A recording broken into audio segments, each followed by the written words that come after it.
นตกครับพี่น้องฝนตกใส่เทศกาลสงกรานต์เหลืออีกแค่วันก็ถึงสงกรานต์แล้วนะครับ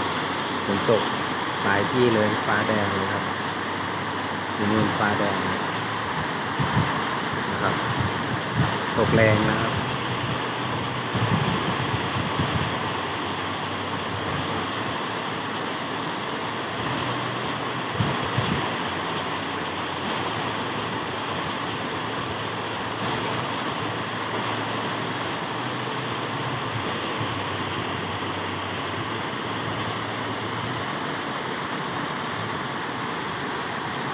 อากาศเย็นสบา